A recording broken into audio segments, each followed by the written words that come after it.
Vicky Evans. And I'm Tiegan Vicki.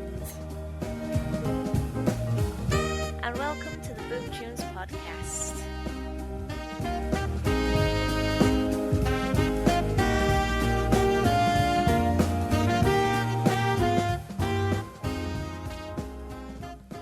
Hello. Hi. Welcome to the penultimate episode of this series. I know, we're nearly in double figures now.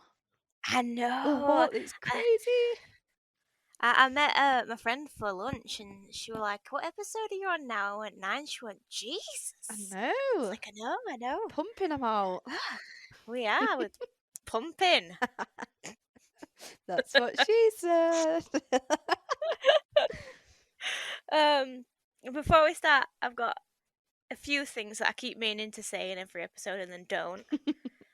I mean, this one's new to this episode. We're going to have to, for a little while, stop swearing so we can be on the radio. Oh, I know. But we're on Mossley Sounds Radio every Wednesday. yeah. I think at the minute they're playing 2 episodes a week. We hopefully will be going to Radio Hood, which is Huddersfield University's radio, which is why we need to stop swearing, because Mossley don't mind so much, but they do. Yeah, we'll just have to go back and edit and put bleeps in. Yeah, I am going to have to go through every episode and edit it out. I'm really putting it off. I will send those off to Mossley as well, so they can have a clean cut version of us. Yeah. Dang it. I know. I'd like to remind people as well that we do have merch. Yes, we do. Great Christmas presents. We do. Start it early. It is. And this will be coming out on Halloween. So if you're listening to this any other day but release day, it's getting ready for Christmas. Come on. You need to buy your presents. Everyone wants some Boop Tunes sliders. Be proactive. Exactly. I mean, who doesn't want just a t-shirt that says anyway? You know, his catchphrase. And our final announcement. Can I have a drum roll? Susie. Cathy's back. Yay! Welcome back, yes! Cathy. We have a Cathy show. She's interviewing. I wish I remembered. And I know it's bad because I know they'll be listening. I'm really sorry, guys. I'm not prepared. But yeah, that's all my announcements. Yes. I felt like a proper radio DJ then. Yeah, announcements. Cool. In my radio era. I've decided since Gen Z are making fun of millennials, I'm just going to make fun of them. That's fair. That is fair. Yeah. Anyway. Anyway. The both of us went to see Scene Queen this week. Oh, we did. We did. I was just thinking. I was like, what are we gonna what are we talking about this week? When I asked you, I was like, oh yeah, Halloween, spooky stuff, spooky stuff. I asked you if you've been to any more. Yeah. Have you been to any other gigs than Scene Queen? Because you just went silent after I asked that. I don't think so. I should know this. Did I speak about Theory of a Dead Man? Yeah, you did. Yeah, then no, I haven't. Oh, fair. The next one I have is very, very exciting for me, but potentially controversial depending on which side you're on. Is Till's Lindemann's band in December. That'll have to wait till the new series. Yes, it will. I'll have to write down my thoughts after being slammed in the face with cake and fish, because that's why it's 18 plus. Because you get thrown cake and fish at you. Yeah. Okay. Yeah. Fun. Because I'm like, why is this 18 plus, but Fire Zone at Ramstein is only 16 plus? What's going on? You know, we can set fires to 16-year-olds, but 18-year-olds, you need to be 18 to have cake in your face. Yep. Crazy. Scene Queen, then. Scene Queen! Scene Queen! Oh, what an actual queen. Oh, she is. She is. What an actual queen. So Scene Queen is quite underground-ish. It's if you're not on TikTok, she is. Yeah. She's basically like a. Can I say bimbo on the radio now? Well, I'll call it pink metal. Yeah. She's a pink metal artist, so it's metal but very girly. Very girly pop. But metal. But metal. Yeah. Yeah, we went to see her at Leeds at Stylus. It was so What good. did you think? I really liked the venue to start off with. I don't know what I was I like expecting. Stylus. Like, I thought, obviously, with it being like a student bar, being in a literal student union, I didn't have high You were hopes. expecting Corp. Yeah, I was expecting Corp, but the staging, they put so much effort into the staging, like with the props and the lights and stuff. Insane. I love Scene Queen. I feel like she's very Marmite, especially in the metal community. Yeah. You either absolutely love her or you hate her for no reason. Yeah. Other than the fact that she is a woman. That's it, guys. If Scene Queen isn't your cup of tea, you're a misogynist. I get it. I get why people wouldn't like her music if you're not into that sort of stuff, but she's so good. The new song that she teased as well. Yeah. It was so good. I love it so much. I really liked her. I liked the. Did she only have one support act? No. Did she have two? She had Delilah Bond. Yeah. And she had, yeah. in her own words. I only remember Delilah Bond. That's why. She follows me on Twitter now. Does she? Yeah. I love her. I really do love her. I love her. Like, Harry's got this playlist and it's like 1,000 hours. He just adds random stuff to it. All of her songs are now on there, and he listens to her regularly, and I do as well. She's so good. The embodiment of female rage. But in a classy she's way. so sweet as well. Yeah, she seems it. I love her so much. We love her. We love her. I just love her so much. And she's really good. She's a really good musician, really good artist, and a really good person. Really good. Yeah, she was like, crowd. I was going to say crowd control. That's not what I meant. Awareness, interaction. Yeah, she had lots of that. She had dancers, like, the lot. She put on a show. It was a good show. Yes. And her merch, outstanding. I did not even know she was before then, and I went and bought merch. The cute little red crop top, snatched. Oh, it was so cute. Snatched. I didn't get it, but I love it so much. I cannot believe it's so. I say this every time we have a good gig, but it's so refreshing to reflect on like the start of the year where we were like, is gig etiquette gone? Is it worth going to gigs? And then progressively throughout the year, it's just been getting better and better, and I really do love it. Like, I mean, we weren't in the crowd because obviously we were on the railings, but even watching the crowd and how much love they gave to the support acts as well. I know I mentioned this during Lovejoy, but again, that's so rare that you get people that actually vibe to the support. Yeah. Big love, big love. Yes. What did you think of In Her Own Words? I thought they were good, and I get why she put them in to sort of break it up, and she put it very well that she's known for hating the pop punk community, but she doesn't hate them. It's only well, it's a boyfriend's band. Yeah. So I get that as well, but she did say that as well. Like, obviously, I'm dating the front man, so you know, of course, I'm bringing him on tour with me. But also, it's really difficult when you're such an advocate for stuff that's going on within a community. Yeah. To sort of step back and go, I don't hate the community. She doesn't hate pop punk. That's not what she's about. She hates the bad people that make pop punk bad. Yeah. So she put that really, really well. But I thought they were all right. I think I were expecting them to be like As It Is and Set It Off. Yeah. And they weren't. And I did like them, but I did think they were a little bit out of place. You know, I think they weren't. Oh, what word am I looking for?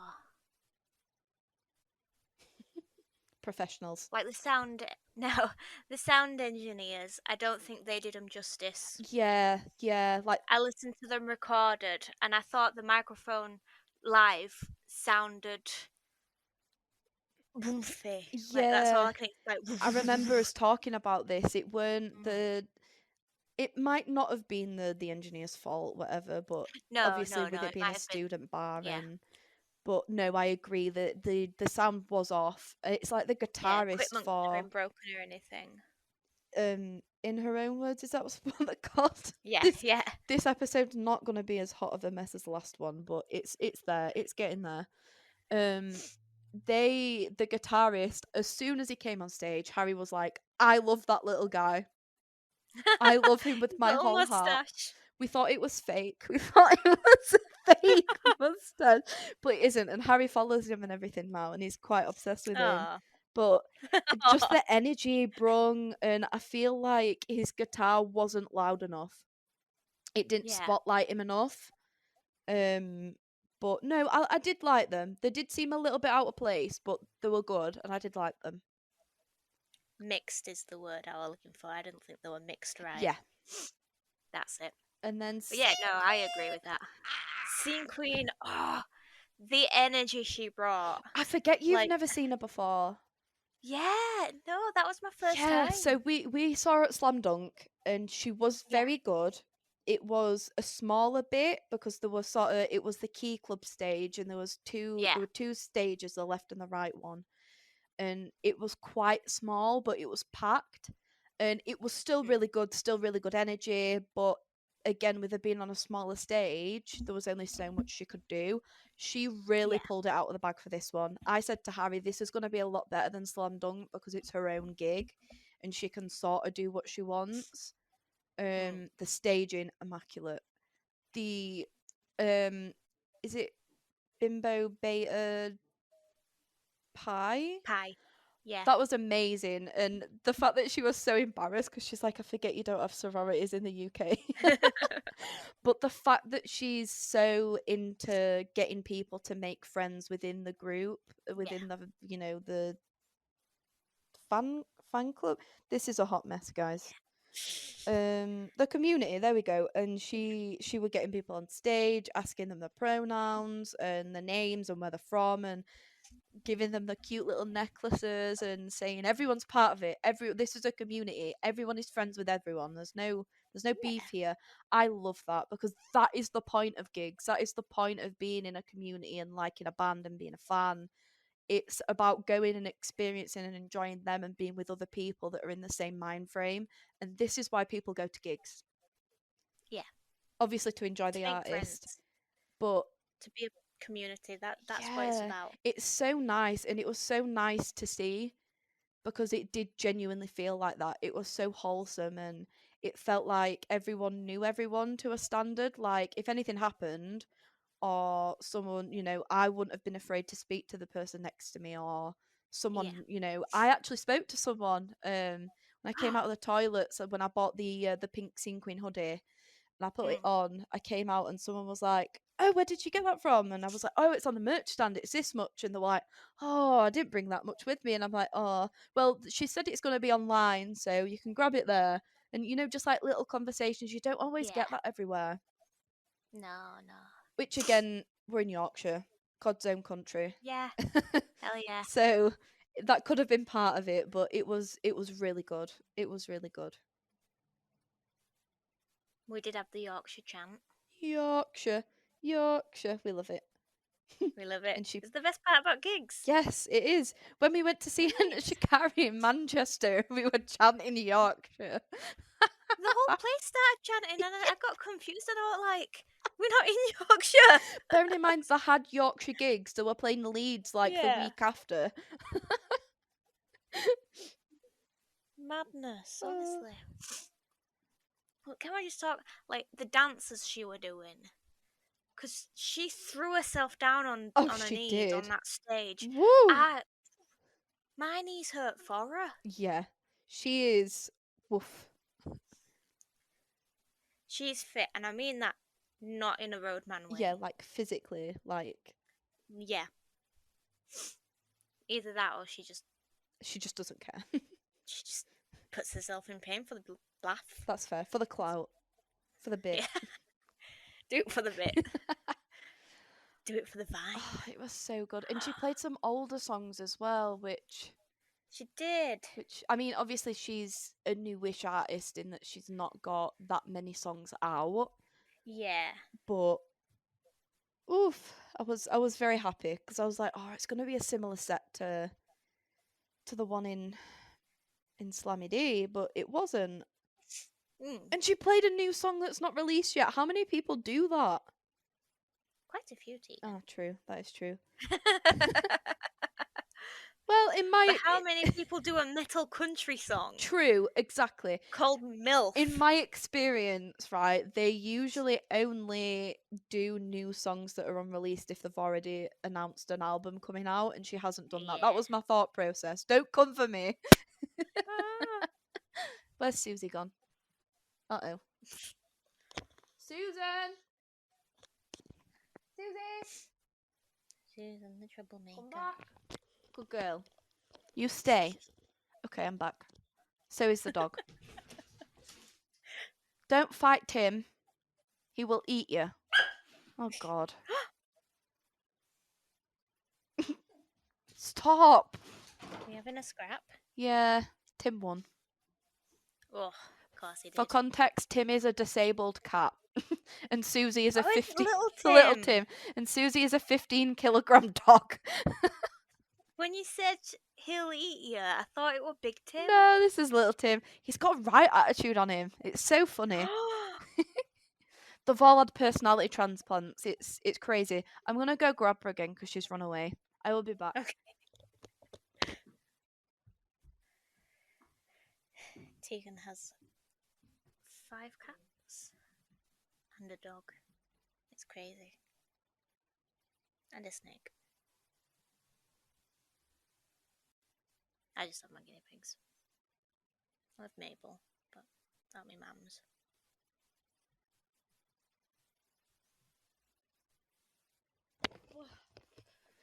I'm back. She shredded a cat pouch. Oh. Eating cat food. Lovely. Delicious. Oh, dear me. Scene queen. Scene queen. I just love her. Yeah. I want to be friends with her. I want to be friends with her. Yeah. I were gonna do her a invitation for the podcast. Didn't get round to it. So this is the invitation. If I can get my words out. Scene queen. Come on the podcast, please. We love you. Please be friends with us. Please. Please. Please, we're cool. I also wear a lot of pink. I don't, but it's fine. But she has cats. But I have cats. You know, I think that Delilah as well, if you want to be mates with us. Yes, please, not forgetting you, Queen. Please. Because I think you're, like, Yorkshire-based as well, so... Oh my god, that's so cool. I know she's northern, but I don't know if it's Yorkshire. Yeah. Please. Women. Please. Anyway. So the day after Scene Queen, I went to see 5 Seconds of Summer. Oh, you did, and I remember you saying that you didn't want to get spoiled with the TikToks. Yeah. Did they do the cube thing? They did do the cube thing. The dice. Our dice song was Voodoo Doll. Ooh. I say this as if I have any idea about Five Sauce. I do not. So basically, the dice that was just like 6 songs that they don't often do, or they don't like to do, because Don't Stop was on there, and they don't like Don't Stop. Yes. I'm really upset because the 2 shows like either side of mine got English Love Affair, and I wanted English Love Affair. And as Matt said, I wanted English Love Affair as well, because I wanted you to tap me and say this is about Harry Styles' sister. Because apparently I do that a lot when it comes on. And it is about Harry Styles' sister. You're only telling the truth. I am telling the truth. It's just a cool fact. Harry Styles' sister is how do I put Gemma. this respectively? Banging. Oh, she is. She is. She's pretty. Yeah. Yeah. Sobbed all the way through it. Oh, of course. Actually, I'll start with the openers, actually. So the first one on was Charlotte Sands, who I saw earlier this year with Paris. I feel like I So I think we might have remember. already talked about her Yeah, I here. feel like I remember you mentioning her. Lovely lass, and she's just amazing, right? She can join the club of Charlotte Sands, please be our friend. Yes. I know you've stalked my photography account, so please be friends. Yeah, she's got blue hair. She's cool. She's cool. And she had. Bear in mind, she's like the first band on, and not a lot of people I thought would know her, but maybe she is big on TikTok, and I'm just not on Charlotte Sands TikTok. She had everyone joining in. Everyone had the lights on. It was like her show. Yeah. And for an opener to do like that, the first opener was incredible. And like between sets as well, they were playing all like emo classics. Oh. Like Alright, Sin Stop Tragedy and Fall Out Boy, Green Day, the lot. I love that. And everyone was singing. It was a great vibe. And then the second band on, I don't know how you say it, whether you say it ARCO or whether you pronounce it ARCO. But they're like an electronic dance group. Alright. The vibe was so different and the energy just went down. Oh. It was so weird. You could tell that there were some people that were there for them. Yeah. But everyone else were just like, who are these? Weird. What? It was, and they were good for the genre, but, they're not my cup of tea. But then 5 Seconds of Summer came on, and I went in it completely blind with the set list, and I'm really, really glad that I did. Good. Obviously they did the ones they always do, Jet Black Heart, she looks so perfect, and she looks so perfect. They did the pop punk jump. Oh.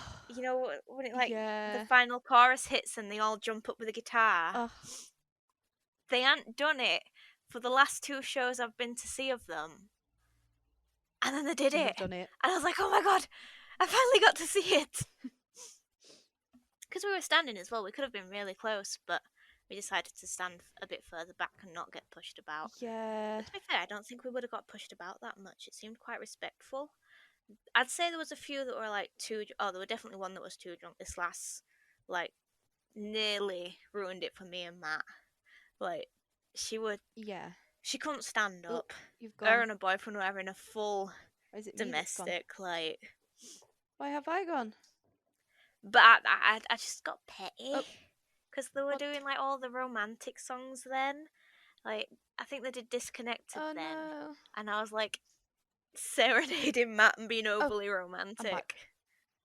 Oh, I left. Where'd you go? I don't know. I left, but I'm back. Okay. Just pretend that you've heard all that. Yes, very interesting. Yes. Yes, good. Yeah, indeed. Yeah, there was this lass that was overly drunk, and she was bumping into me and Matt, but it didn't bother us. I just decided to be over romantic with Matt because she was having arguments with her boyfriend and that. Yeah. But he literally had to hold her up. She couldn't stand up straight, and I was like, at that point, babe, just go home. Yeah. There were a couple lasses in front of me that before the show started were too drunk, and they weren't being a nuisance, but they were winding up security. Yeah. Yeah. Other than that, I mean, we did shuffle to the side from that drunk lass, and then these lasses were like, "Don't stand on our stuff," and we were like, "We're no way near your stuff." But it was good. It was good. Nothing ruined it. And apparently, I was stood right by Callum, the bassist's mum. Yeah. I saw a TikTok saying Callum's mum's right in front of me, and it was tagged Manchester, and it was right next to where I was, and I was like, "Oh, yeah, I'm I one of those remember you silhouettes." tweeting about that. Yeah, I was like, nice. I wouldn't know her if I saw her, but it's pretty cool. But yeah, and Amnesia came on, and for some reason, just started sobbing. Just sobbed. Of course, that's fair. Want You Back? Sobbed. Don't be afraid to cry at gigs. I do this quite often, and I'm not ashamed. Just do it. It's an emotional Yeah. time. Just do it. But then one of the encores was Outer Space Carry On, and I didn't expect it one bit, because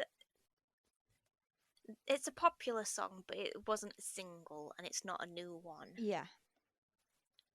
So I sobbed all the way through that. But that one I can explain, because I used to sob to it, like, if I couldn't sleep, I'd put it on and sob to it. Yeah. And then, obviously, the surprise and the big feelings of hearing it live. Yeah. Yeah, there was a lot of big feelings that night, and the the amount of confetti. You remember Enter Shikari when there was like confetti after confetti after confetti? Yeah. We were pulling it out of his body for weeks. We're like that. Probably still got some in my bag. But there was like a who can make the most sound between the crowd and Ashton, and I think that was rigged, because Ashton won.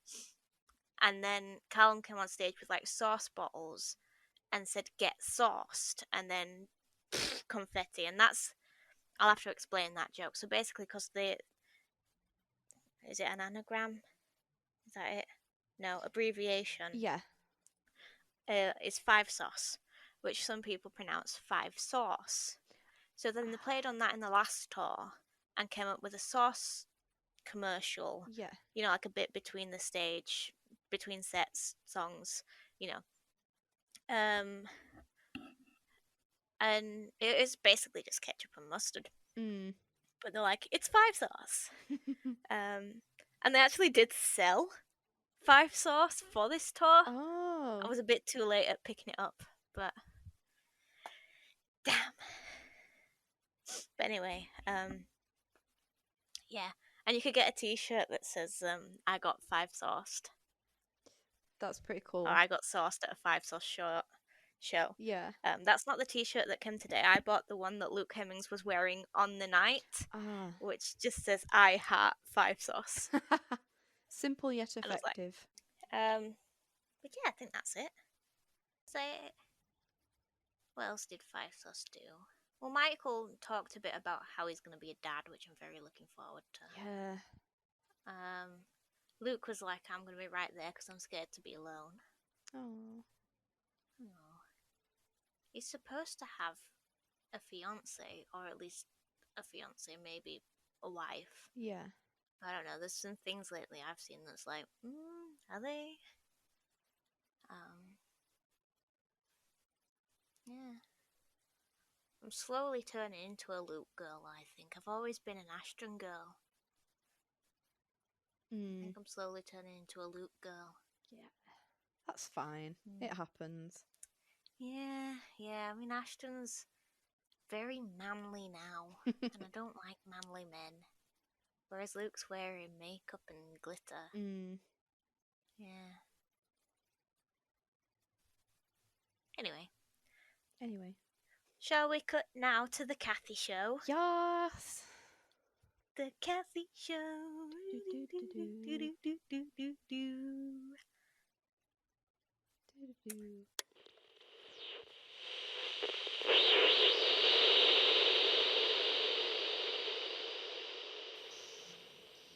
Hello and welcome to the CATHY show, and today I have with me a very interesting interviewee and fellow radio presenter, John Roberts. Hiya John, Hello. How are you? How are you? Nice to meet you. Nice to meet you. At long last, eh? John, would you like to introduce yourself to our listeners? Tell us a bit about yourself. Right. Well, yeah, John. Yeah, I'm from Mossley originally. Grew up in pubs in Mossley. Spent all my life in the pub game. Started off in the billy goat when I was 5-year-old till I was 21 and stuff like that. That's why I got into music through doing that. Then got into working in nightclubs. Going back to Mossley, my main influence was Mark English because he was a local DJ at the time. Yeah, I know Mark English. Yeah, it was like I used to infatuate. Like I used to watch him. Then I used to go where he gigging and helped him. I used to help him with his little old XBT van loading his van with all his records and doing stuff. And then he got said, hey, have a go. And that's how I got into it. So I was basically automatic, but like music side. Then I got into working in the nightclubs. Yeah. And I started off, basically I've done, it was Sheddings in Oldham, I don't know if you know it. I used to be the resident DJ there, and used to have a live band on. And the lad I went there to help was a friend of mine who was called Andy, and one night we all set up. He was originally on. He used to be called Sunset 102 FM in Manchester. Oh yeah, I remember that radio station. Yeah, Andy, he was a DJ off that, and all his flight boxes had Sunset 102 all over him. And basically what happened was he says, right, I'm going to Tenerife. Will you cover for me in the nightclub? I'm like, yeah, I'll do that. So I started doing that. Next thing the band went, right, we need the sound and we need the lights and everything doing and the sound and that. I went, right, yeah, just show me. And in them days with the lights, it was like a mix. It was all the old sliding, it weren't computerized. It was like press a button, press this, press that. And we had a power light. We had to follow the saxophonist around the stage with it and everything. The old school ways of doing it. So yeah, that's that. So I got into that, and then Andy never came back. That was it. He never came back from Tenerife. I don't blame him. Settled there, and that was it. So it was like, right, do you want the job? So I worked there. Then I did a cover for them in the Moorcock up in Todmorden. Met what's it called? Little and Large? Not Little and Large. Yeah. No. Oh, what's it? I can't remember his name now. Oh, the one with the curly hair. Rock on, Tommy. So Bobby Ball. Bobby Ball, that was it. Yeah, that was his local. Well, he's a bit local to Mossley, isn't he? And I know that some of his relatives are Mossley. The Harpers are related to him. That was in the Moorcock, so I got to met him. So I carried on doing DJ bits and bats like that. Then took a back step from music altogether, and I got into working normal daytime job. Then I got in with an organisation called Shadow Seekers, doing paranormal. Oh wow, that's interesting. And we're coming up to Halloween. And basically what it was, I was like interested in it. I'm like, yeah, I believe in ghosts. I mean, no disrespect, I don't believe in him above, but I believe in ghosts and spirits. Yeah. I believe that they exist. And having an argument once with a Catholic woman at her house, I got kicked out because of my beliefs. She told me to get out of her house, but that's a different story. But yeah, so I started off with them, and they said, "What have you done?" And I went, "Well, I've been doing a bit of rigging and stuff like that." I went, right, do you want to be our technical guy? So I used to turn up in my car, big old bags full of cameras, wires, cables, sound monitors, and my job was we used to go to venues, and before we opened it up to the public at night to come and view, I used to be there setting all the equipment up. Right. And have the TVs, and we'd have cameras all over the place, walkie-talkies, and I set up. And the idea it was because when you're taking people out on ghost tours, some do get overcome with something, and they feel a bit wheezy. And I used to get a call on the walkie-talkie during the night saying, right, we've had a lady, she feels a bit thin. And I'm like, right. And I'd made my way from the hub where we used to do tea, biscuits, and all that lot in the breaks, to where they were. And I'd get the person and I'd walk them back to the hub and say, I want tea, do you want a coffee? Oh, and right. just talk to them like that. And then so there's a few people who got spooked then. Yeah. It happened to me once. That's another story. No way! Did you catch anything on camera though, or over the sound recordings? Orbs, basically, just like orbs and shadows. It's weird because I've seen shadows, and I remember seeing, and it freaked me out. We was in a museum, a mining museum, and the medium that used to come with us, the spiritualist, were called Frank, a brilliant guy, lovely guy. And we sat, and we were sat in how it would have been a canteen in the pits. And we're talking.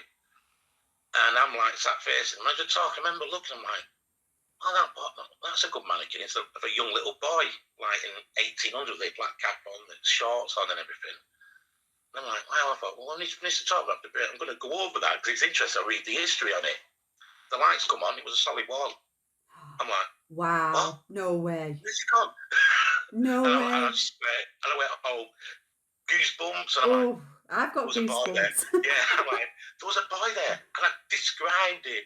Wow. Everything.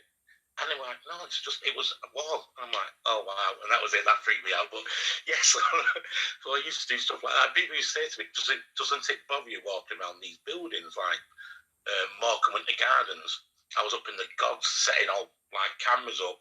And I'm there and I'm like, just heard something. And you're like looking around, you're like, there's only me here. I've just heard something. And I'm up in the gods and above the stage where they do all the rigging, setting cameras up. Well, you know, there's some haunted pubs in Mossley. You talked about the Billy Goat. That's supposed to be one of the most haunted pubs in Tameside. Yeah, I can tell you a few stories about the Billy Goat. Oh, maybe we need to set up some shadow seeking cameras and stuff there, and like see if we pick up on anything. English Heritage have been in the Billy Goat. Yes, I've heard. Yeah. Yeah, because it was used to when we moved in there back in 1975. Wow. We found a door that had been covered up, and we broke into it. It had a ball and chain in there, and a shield, and a hatch. And it turned out the hatch used to lead up to Lights of Pike. Oh, so do you talk about a tunnel? Yes. Yeah. And it used to lead, and the English I just thought that was just a Mossley myth, you know. No, it was actually true. English Heritage came and viewed it and did test, and over the time the tunnel collapsed, obviously with movement of land. But it's actually true. We found a shield and a ball and chain in the room. We used to have it on display in the pub on the fireplace, the ball and chain. Did you? Yeah. I wonder what happened to it. Do you know? I don't honestly know. No. I couldn't tell you what happened to it. And then we used to have a spiritual ladies club, and she used to do it by writing. Yes. And it was, watching it was just. I've seen that. She was just so fast writing. And I'm like, she was writing as quick as what I could scribble. Yeah. It was so. And then she'd pass the paper to you and go, right, that should read it. And it was like, wow. And apparently there was a little girl in the corner of the room in the pub, a young child, and that was what she picked up on. And then I remember a time where you used to go into the pool room, it was up a few steps. Yeah. That side of the bar, there was a fireplace. And it was in the time when pubs used to close in the dinner time. Yeah. And a local builder called Cyril Hancock. Right. Was actually pointing the fireplace up. And he pointed it up. I mean, I would have been about 12, 13 at the time. He pointed the fireplace up, and he stepped back and leaned against the bar to look at it. And now you've got to remember the Billy Goat, where that is, that used to be a separate house that weren't part of the pub originally. Okay, yeah. Because the door used to be, if you go down the little lane at the side, the door over there, the entrance was there. Yeah. He stepped back to look at it, and he saw a woman. He said, walk out of it, and the fireplace, and he ran out of the pub. Some amazing local stories there. So we're going back to because you're introducing yourself, and we've just gone on that little tangent there. Like I said, fellow radio presenter. Yeah. How did you get into radio? Right. Well, the way I got into radio, they do laugh at this one. I got the experience for doing sound and lighting. Like I said, I never got properly trained in it, which is a shame because I'd love to have gone to college and done it, because then you've got the qualification that I can do it. Yeah. Where now that's what you need these days. Yeah, that's why I'm at uni now. Yeah.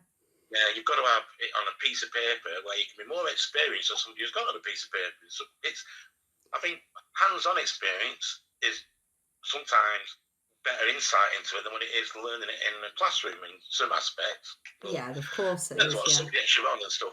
So yeah, what happens? I eventually moved abroad, and I moved to Puerto Rico in the Canary Islands. Yeah. And is that on Gran Canaria? Yeah, Gran Canaria. Yeah. And how I got about into the radio, I had my hard drives and that from when I was DJing, and I went out there. I'm like, should I do DJing here? We're just potting about looking for stuff. And I got talking to a guy who was the entertainment manager of a big show bar. And he says, well, what did you do back home? And I went, I used to do a bit of sound and lighting and all this. And he went, oh, nice. When he says, we've got the Cabaret Show bar. We've had some technicians in, and they've unbridged the sound system, and we need it bridging up. Can you do it? I went, yeah, I'll have a go at it. But he said, I don't mind. So he said, right, arrange a day, because obviously the show bar's closed in the daytime. So I turned up. Now, the owner of the bar, which was called Andy, knew a guy called Gary, who's from Kiss FM in London. Yeah. He's one of the original presenters from Kiss. He's still, in fact, he owns the logo rights to the Kiss side now. Oh, does he? Oh, yeah. That's why Kiss had to change its logo and change to just Kiss instead of, because they own the rights. He left that and started Kiss Germany, Kiss Spain, and Kiss Italy, I think it was, Switzerland. Took it round Europe, yeah. Yeah, he had Galaxy and all stuff like that. And he was set up in the Canary Islands.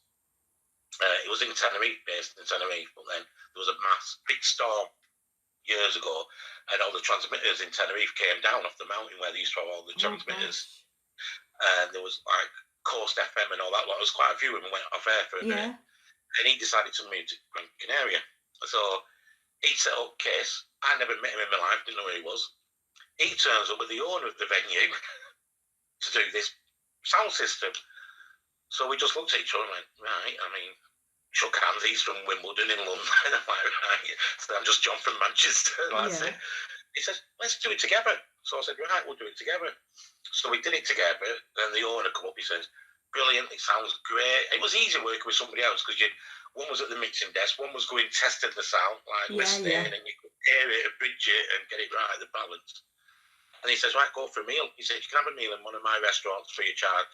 So we went to a place called the El Bracero, sat there, chatting. He said, what do you do? When I told him, he went, all right, you'll have to come down to the radio studio. So I'm like, I'm dead excited. I'm like, yeah. So I goes down to the studio. I'm like, I've come to meet Garrett. Went in, sat on his show, and he's like, what do you think of it? Yeah, it's interesting, isn't it? So he says, we've got a big festival coming up. We do it every year, and it's called Gay Pride. Right. I went, right. He says, would you be interested in setting the rigging up? I went, yeah, I'll go for it. So my first ever experience, I went to Gay Pride. I was there the daytime. I'm setting rigging up and setting, like, we have the internet connection. I had to climb right up all the masts to the top to put the receiver, the sender and the receivers on and stuff like that. You got a good head for heights then. Climbing up the stage with sockets to run through to plug into the sound system for the music to plug into our mixer. Yeah. So we could balance it. Yeah. Because I've done a few concerts where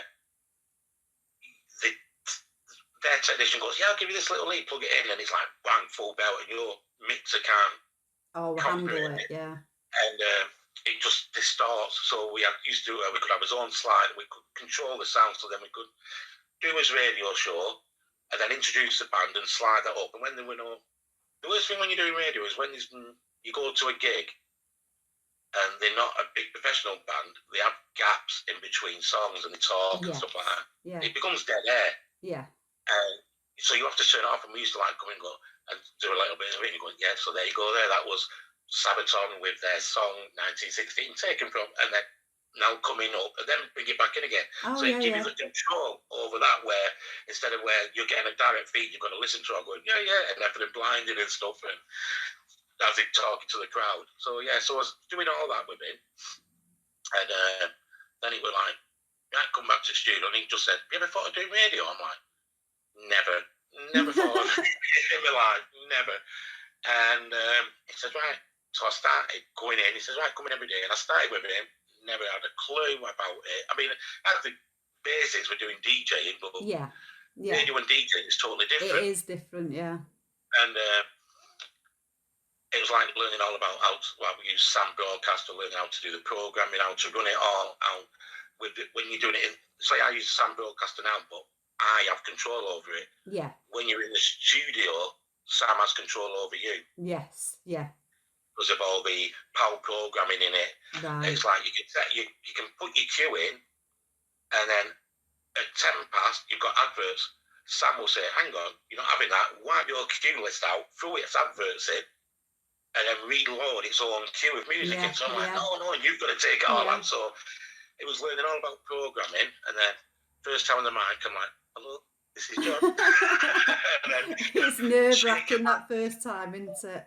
Yeah, it's like gives Gary a cup of coffee. I'm going to eat shaken, not stirred. It's one of them ones. Yeah. And then I sat with him 2 years before he let me.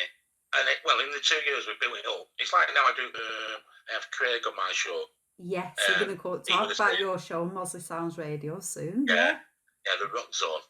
The Rock Zone on a Monday evening. Yeah, I did the first one, then I had a family funeral, so I couldn't do the second one. And we hopefully arranged it for Craig to do it, but it didn't work out because of things. Yeah. So, but yeah, I'll be back on again on Mondays.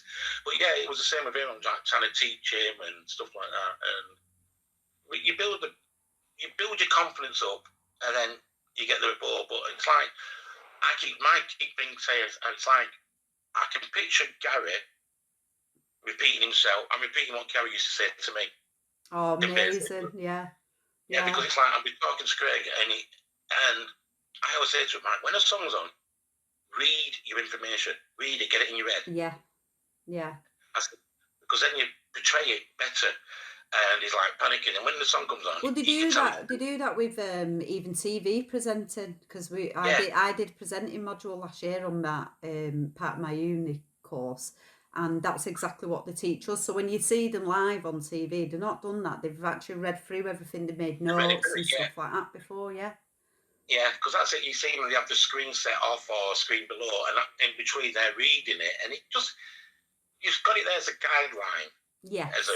But it's in your head, so it portrays it when you talk about it vocally, it comes across better than what it does if you're going, and it's coming, you can tell the difference. All the ears, I mean, even on the podcasting, I'm always like, I said the name. And so I'm finding myself now, basically, telling Craig the same as what Gary used to tell me. Well, then, that's fantastic. He was a great mentor for you. So, tell us about, I heard that you met Sunita through doing this radio out in Gran Canaria. So do you want to tell us a bit about that? Right, the Sunita story. Well, it was the 10th year anniversary of the Gay Pride, and it's the one in Mass Performance is one of the biggest in Europe. It is, yeah. And we had 100,000 there. It was in a centre, and it was all everything. And we used to do a competition on the radio when I was on Kiss FM for local competition, and they used to win, and we'd let them have behind stage pass with us. We'd have a little studio set up, and they used to come behind stage, and they get to sit there, get a free drink, because obviously your artists have got to have the free drink and free food. Oh yeah, of course. And that's one of the perks of doing radio. So yeah, we used to do. We don't have a bar at Mossley Sounds Radio. I'm sorry. All right. Well, saying that, I think from living out there and working in the clubs, which I'll tell you about after I got into my music, I don't drink anymore. No, yeah, it loses its It loses. It's like not the same. But yeah, and what it was, I went up to Sunita's manager and I says, "Can we?" Because they had different headline acts every night because it was a week-long festival. It was just rammed. And she said, "Yeah, you can meet her." She said, "I'll just go and see her. The changing rooms are under the ground." And so we stood where they call the staircase. And she said, "She's going to be 20 minutes. She's just in a changing room getting ready." So, right. So I'm stood there. At the time I was doing the security side of it. I weren't doing the presenting. It was a lad called Graham. He was a local hairdresser. He's from Leeds originally. He sounds just like Keith Lemon. He's as flamboyant as Keith Lemon and all this stuff.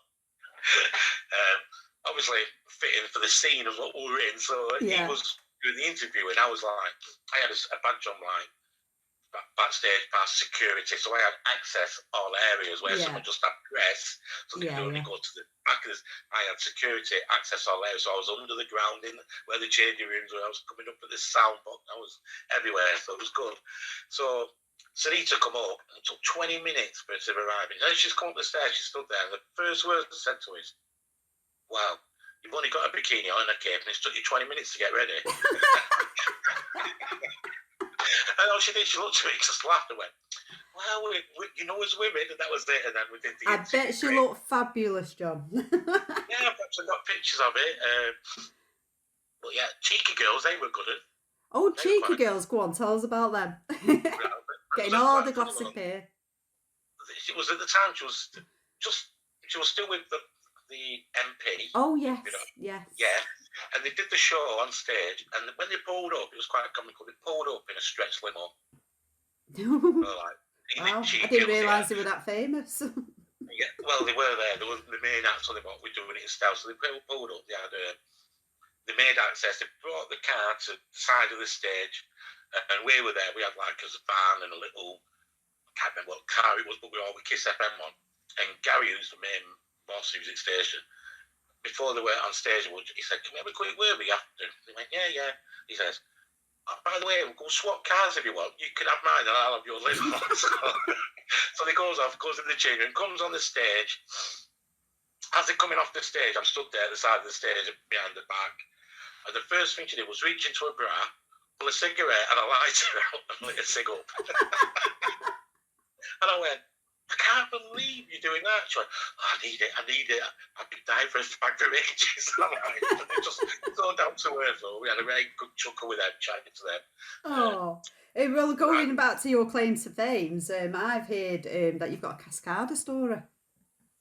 Yeah, Cascada. Now, that was an interesting one.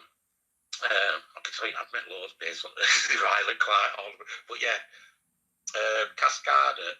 What they were supposed to do during the daytime, you have your sound checks. Yeah. Ready for the night.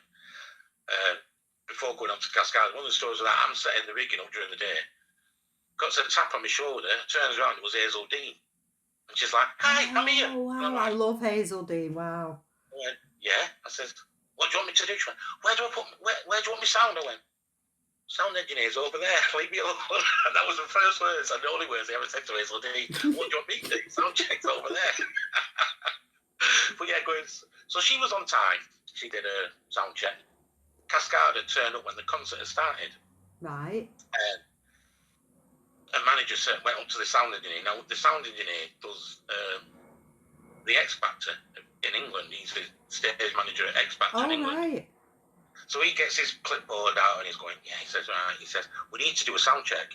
So he said, "Well, we've got the band playing. You should have been here on your allocated spot." Yes.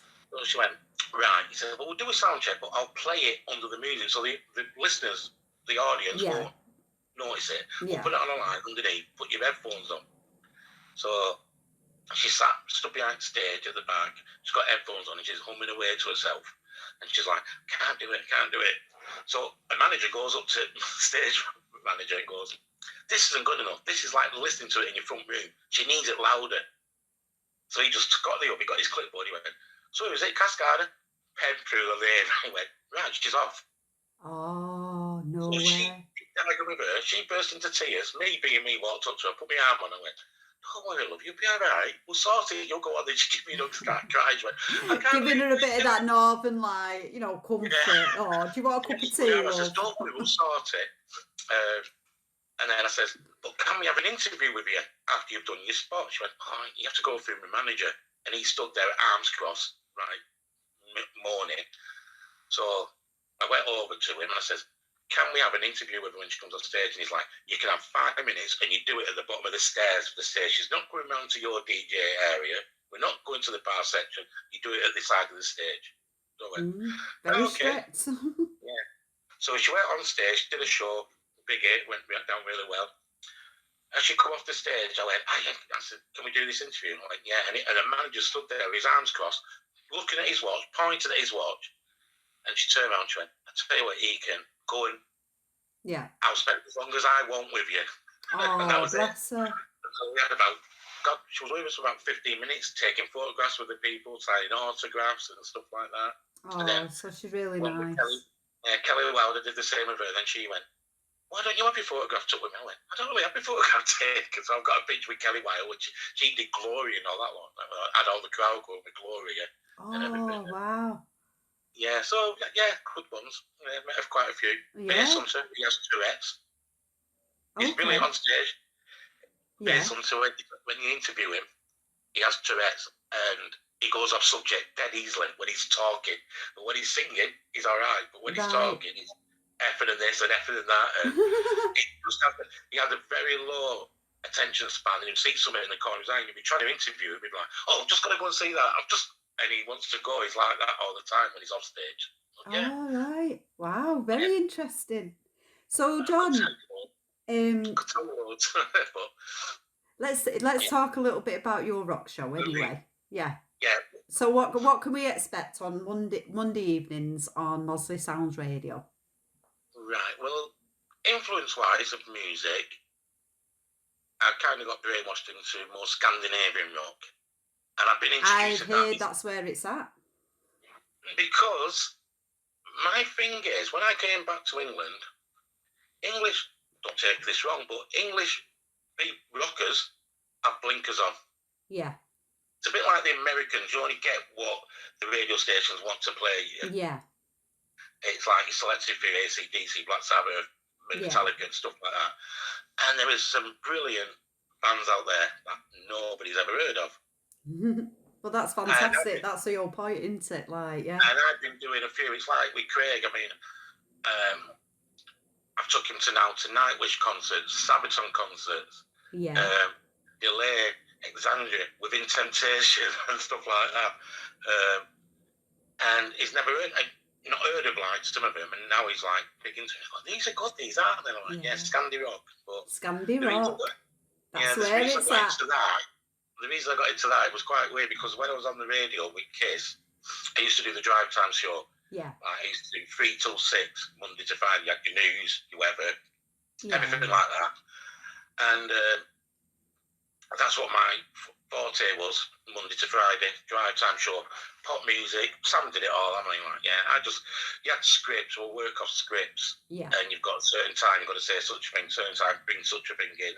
Do competitions, it was all like that. I mean, I still get the scripts. I get them sent to me now from Gary because I'm still in it now. But so I get all the script work every day at 5 o'clock in the morning.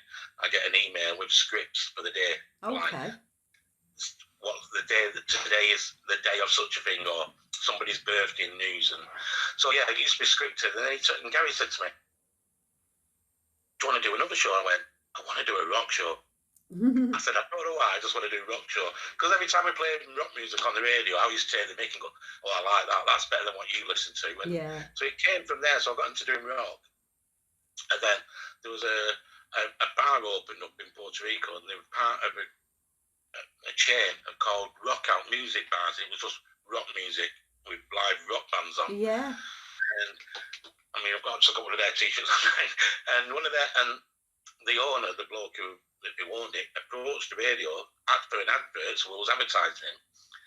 And he said, "Would you be interested in doing a live spot from the bar one night?"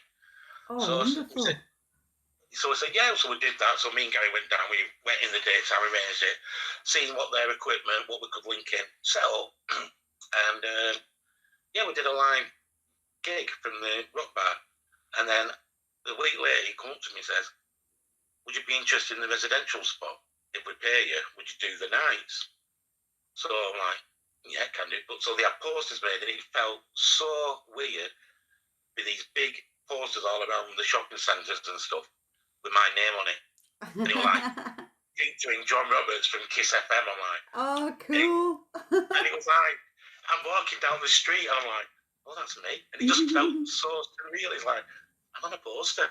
It's my name on a poster, and it felt really weird. So, and in the rock bar, you have like your display glass in the front, and you used to have a big poster saying, featuring John Roberts from Kiss FM and all this. And it was good. I was there for a few years, and that's where I got into the influence of Scandinavian rock. If you want to become rich, would be a DJ in Scandinavia, because right, they pay you to play a record. Oh, wow. Well, you know, like in I England, think we used to have that years ago here, didn't we? Like decades ago, that you would get like paid to plug, like by record companies. But it's not unheard of now, isn't it? Yeah, because it's like, you're a DJ now. So if somebody comes up to you, they go, "Can you play such a thing next?" And you say, "Yeah, I'll put it on my playlist. I'll play it in a bit." When I was in the rock bar, because it was Scandinavian based, it was all Scandinavians, and I met some really brilliant bands, and I still keep in touch with them. In fact, I've got a band that are playing there. I'm going to their album party next week. And you used to get these Scandinavian people and say, "Can you play me a song? I'll give you €10." I'm like, "Yeah, I can play it for you for €10." Right, we're going in 10 minutes. Is there any chance you can play it next? And I'll give you €20. I'm like, yes, but the next song gone, give me 20. I used to make more. So you're getting tipped to play songs? Yeah. The best I've been offered is, I'll get you a shot if you play my song next. That's a bit dangerous. Don't play that game. Yeah, drinks. Oh, God. Well, I used to start over there. It's a different lifestyle. I used to start at 10 o'clock, about 9:30 at night. We used to go on stage. Yeah. I used to start the music. Your band will come on about 11:30 and then play till 1 in the morning. Yeah. Then you used to DJ then till 4 in the morning. Oh gosh, again. No! How did you manage that? Oh no, me, I DJ till midnight. I'm like Cinderella. Well, that was it. I was doing that, and I was getting home at like 5 in the morning. Mm-hmm. Luckily, there was a bloke. He was a taxi driver out there. He was really into his rock, and he used to love my rock show. And he used to come in the rock bar, and he used to say, "Ring me when you want a taxi," and he'd make sure I was there, and I used to get free taxi home and all that. Cool. But I used to get home at like 5 in the morning, sleep till about 12, get up, shower, get ready, and I'll be back in the studio for 3 o'clock to do your radio. To do my radio show. Oh my! But yeah, so that's how I got up. My eyes got open into Scandinavian rock, really, and stuff like that. And so symphonics, death metal. There's all sorts there. Death metal, yeah. So this is what we're getting on Monday nights. Then that's amazing. And people have been sending you requests. I asked for some requests, didn't I?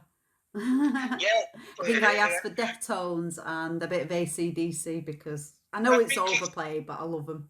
I think it's a good idea because our listeners can actually go onto the Facebook page. Yes. And do it instead of, because not everybody I mean, like I have my other one. I have my messenger, but because it's a different station and stuff like that. But it's all email.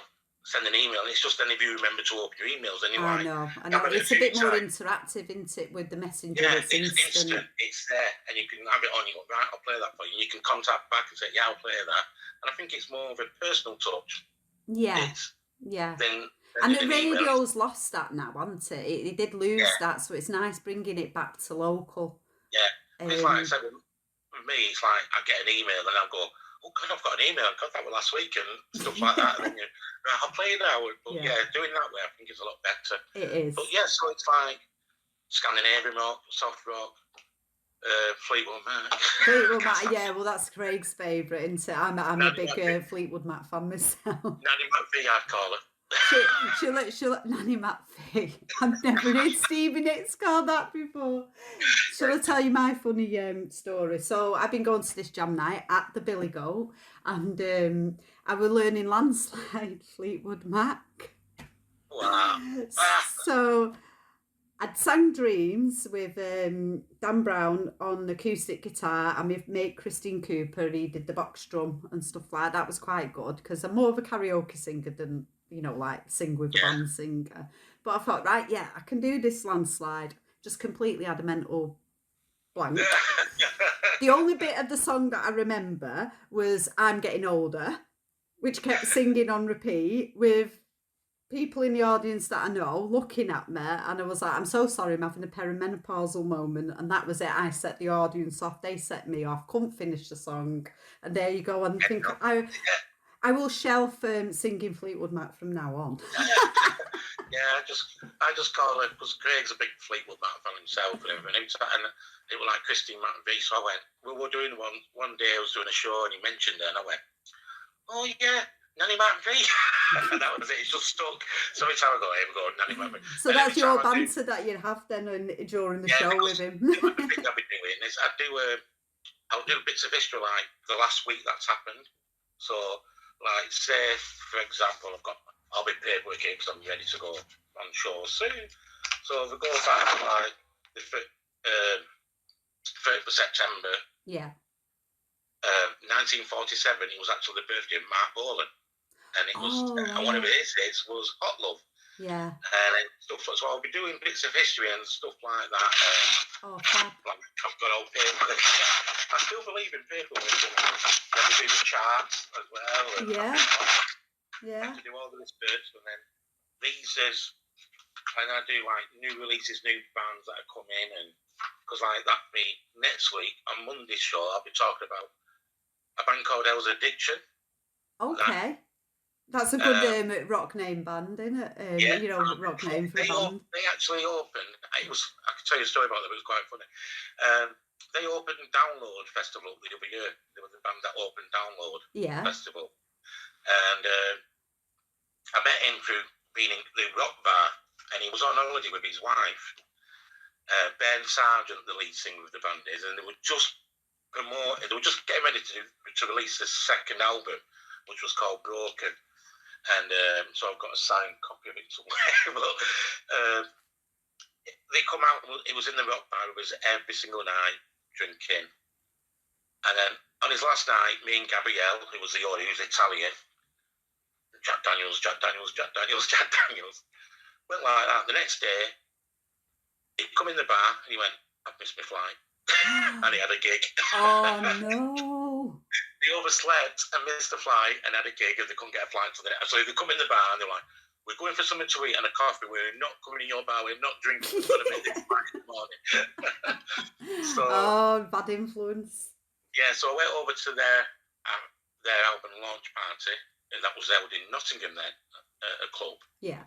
That was for the album Broken. And now the new album they're bringing out, it's just come out, came out end of last month, and the album launch party for it is on next Saturday, which is the 7th of October.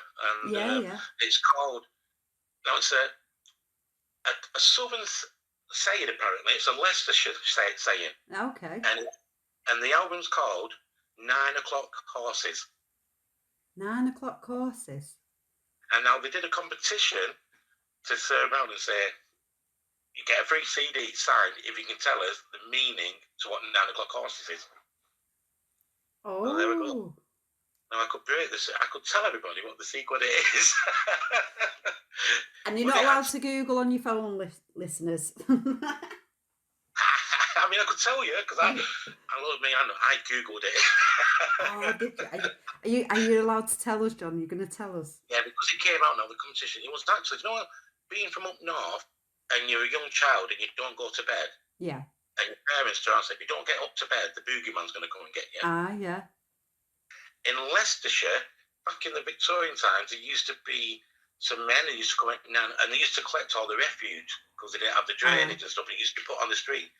And they were called the 9 O'Clock Horses. And they used to collect all the rubbish. Right. So the saying was to children, if you don't go to bed, the 9 O'Clock Horses will come and get you. Will come and get you. That's where it comes from. So there you go. So that's what we've named the new album after. So I'll be doing. They've asked me. I've got an interview because I'm on the VIP list for it. So I've got doing an interview. So I'll be airing that on the show the following week. I'll air that on the show. Fantastic! So John and Craig's Rock Show, and it's on Mondays. What time? 7 till 9 p.m. 7 till 9. Well, I'll be tuning in. Hope you listeners will be tuning in. It's been lovely talking to you today, John. Thank you very much. I'm going to play a special song for you as well. Oh, right. I don't know what it is. I'll mention it on the show, but you'll know as soon as you hear it. Oh, thank you, John. I'll speak to you soon. You take care. It's been a pleasure talking to you. And take care. See you again soon. Bye. Today I have a lovely guest with me, Craig Rushton. How are you, Craig? How are you doing? Not too bad. So, Craig, do you want to introduce yourself to our listeners? Well, I'm Craig Rushton, obviously, been as Cathy has told you, a.k.a. Captain Caveman. 21, plus a lot of VAT. I like that.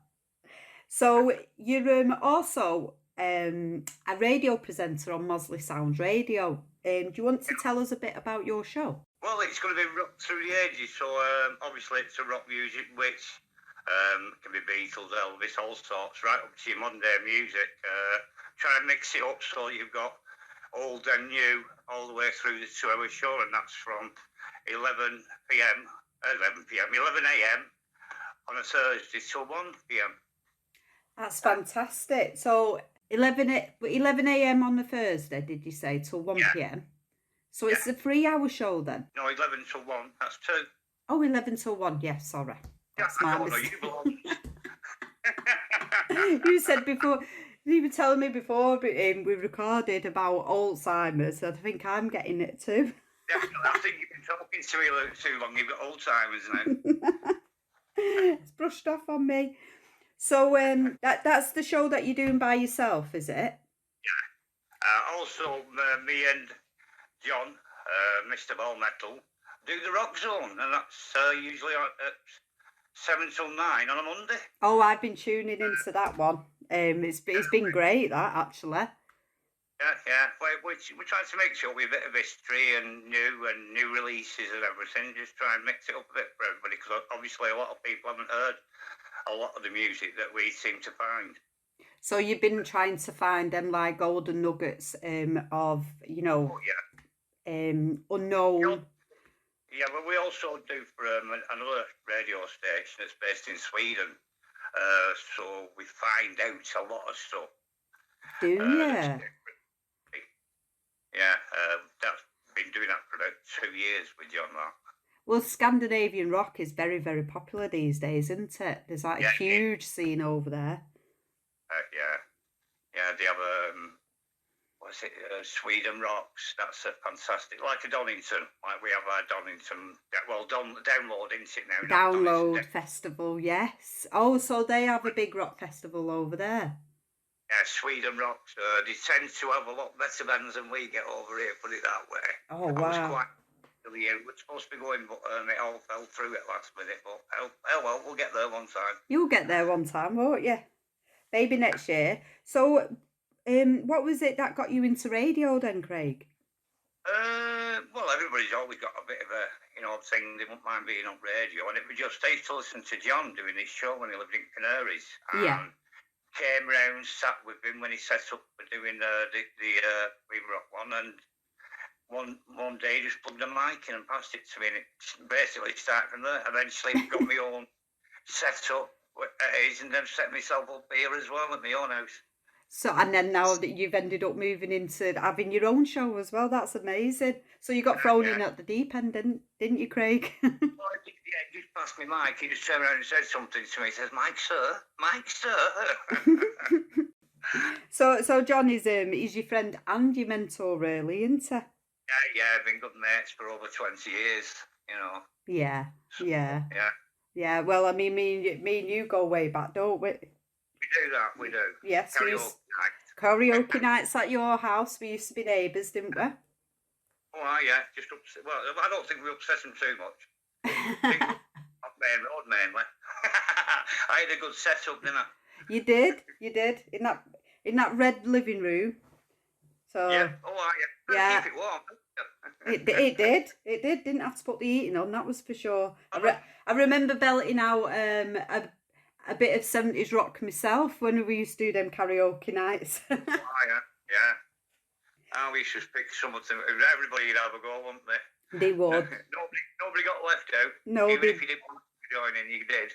Oh, I know. Even you could do sit down karaoke, couldn't you? Yeah, it was cool.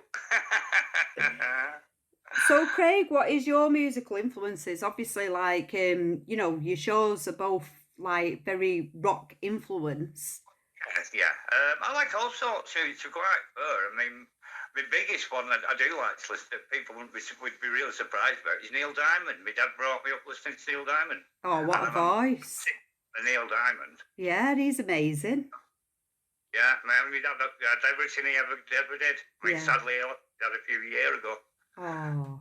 Yeah, the influence is still there. If I want to think about it, I'll put a bit of Neil Diamond on. Yeah.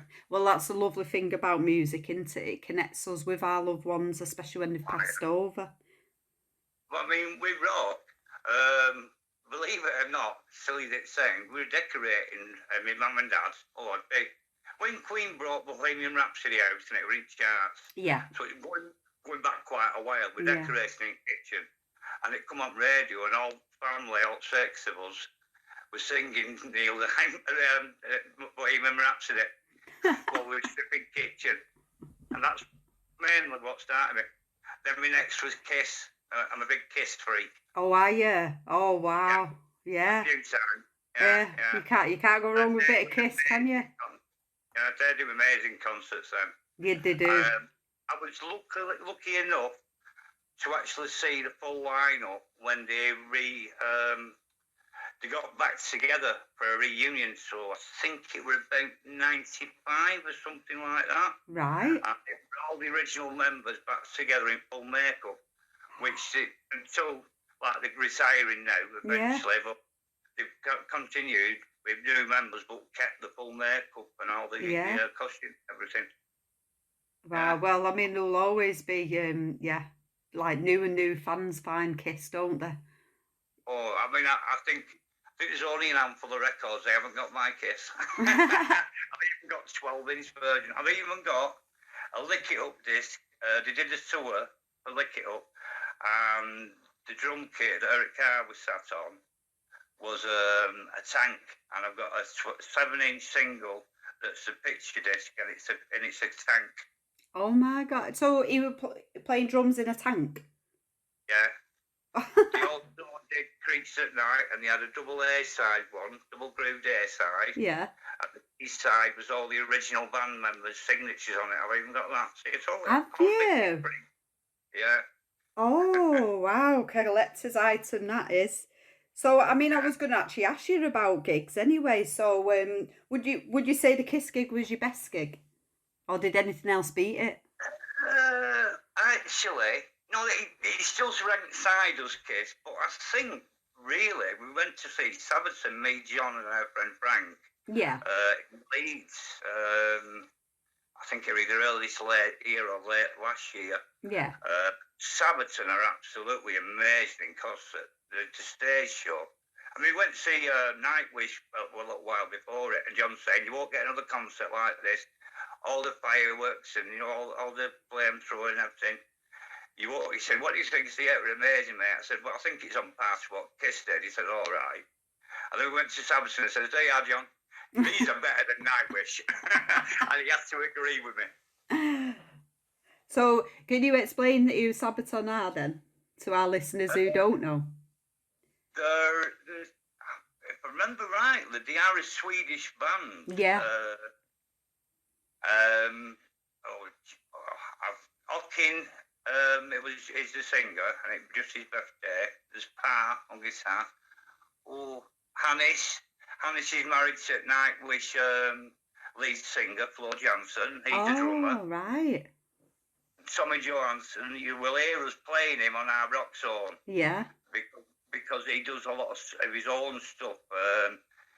He used to have Swedish goes metal.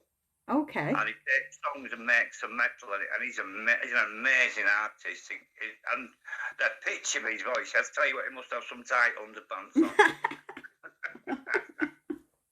And they're a current band as well, like they're, releasing new music at the moment, aren't they? Yeah.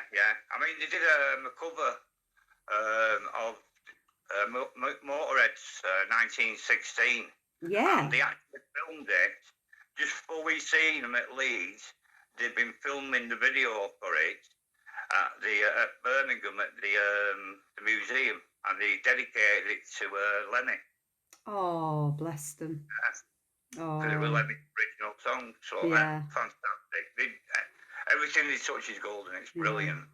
Do you know, I listened to Lemmy's funeral. I was actually doing a gig in a pub, but I was like, I couldn't miss it, so I had my phone, like my earphones from my phone into my ear, listening to Lemmy's funeral at the same time in this pub, trying to actually do a gig with people coming over asking for like cheesy songs, and I'm like, don't you know that's Lemmy's dead? And all I wanted to play was Motorhead all night. If I remember rightly, they had the martial ants outside. They did. For his funeral, playing some people that turned up.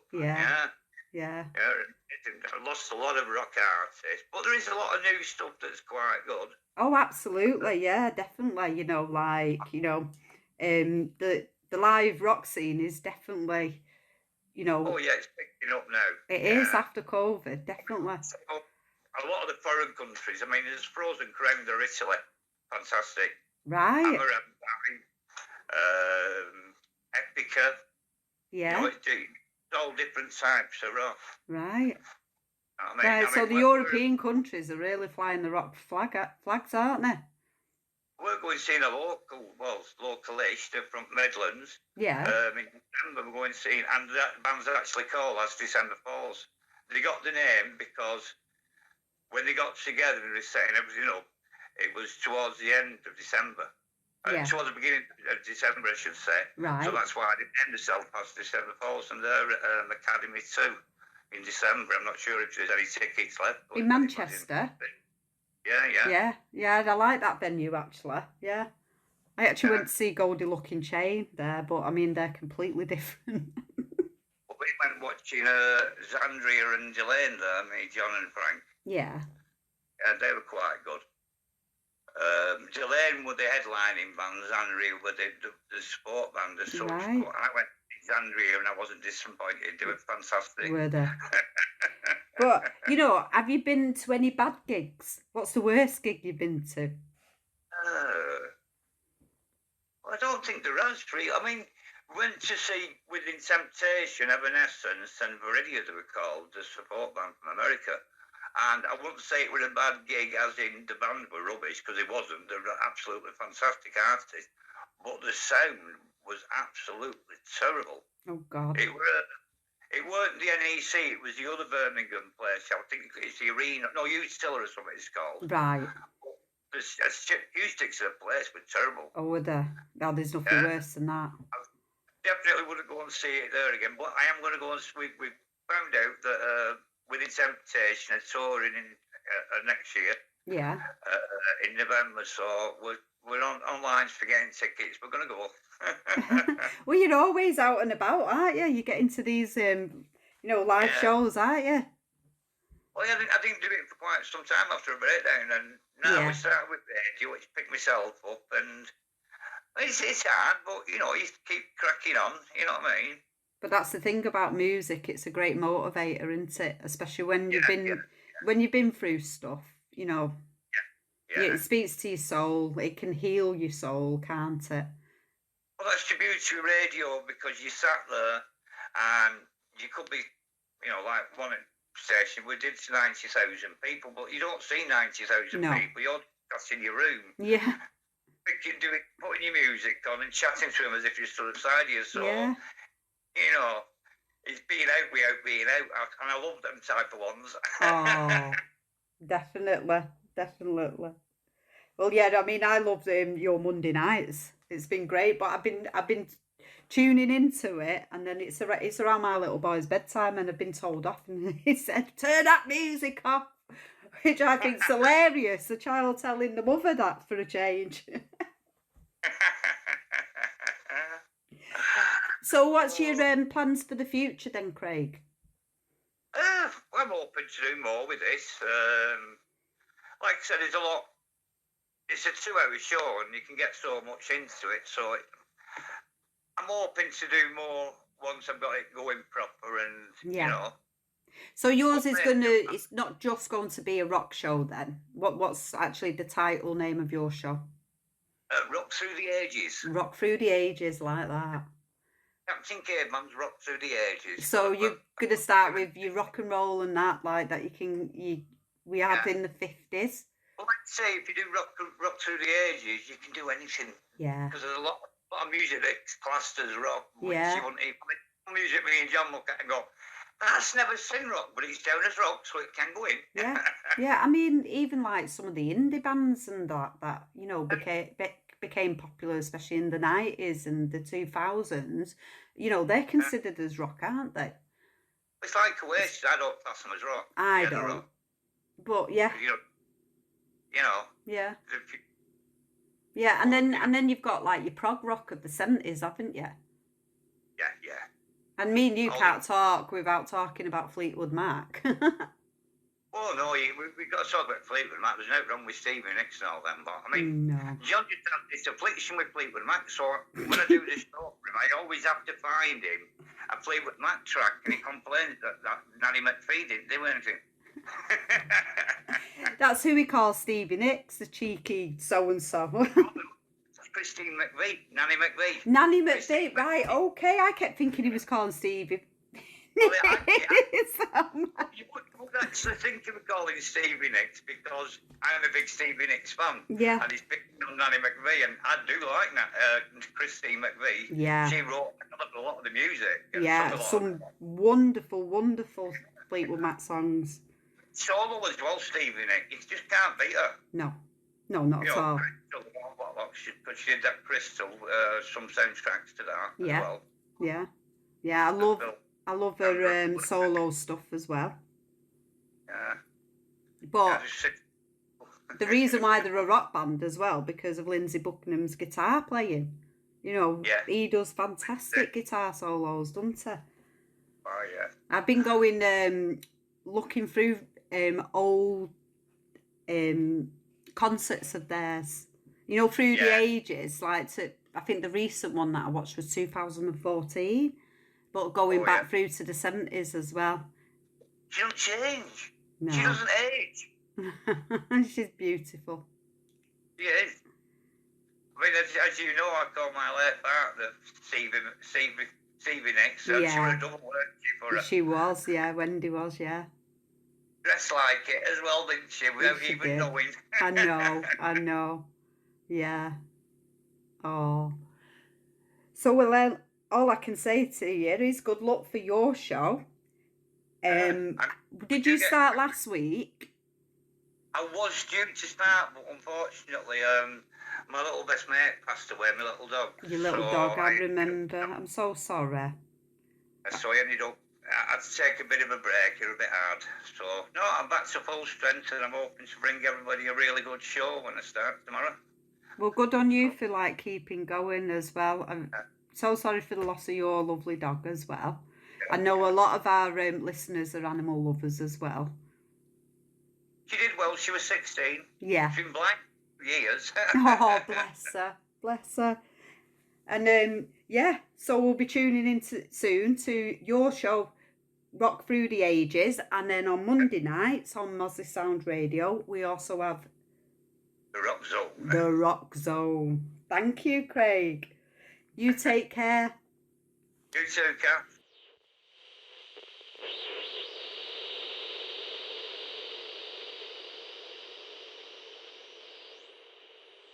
And come back to us. Hi. Hey. So, have you done any prep for talking about Halloween concerts? The silence is very telling. Same. I mean, not really. Never. Off the top of your head, do you know any? FVK, Harry Styles. FVK. Yeah, they're the two I were thinking. Yeah, we're on the same page. Same page. So he did Harryween. Yes. I think it started like a year ago today. Yeah. The Harryween tickets. I saw some people were speculating that he's coming back to the UK to do Harryween this year, but there's nothing I've seen. I feel like we'd know by now. Yeah, it's cutting it. Mm. But then I suppose that creates demand. Yeah, true. What's your favourite Harryween? Harryween. What is your favourite Harryween? I did like the Dorothy one. The Dorothy one. I really did like the Dorothy one, but I really did like the Danny Zuko one as well. And the cover. Oh, the cover. Hopelessly Devoted to You. That was so good. I got wound up though, because everyone started speculating that he was singing Hopelessly Devoted to Lou, as in Louis Tomlinson. That's a bit far-fetched. It is. What about that conspiracy theory, though, that his hair's a wig now? Yeah, I've seen that. What do you think of that? I don't think it's true. No, not really. Matt looks at it and he goes, I think it's just a really bad picture. Yeah, I just think it was a horrible angle. Yeah.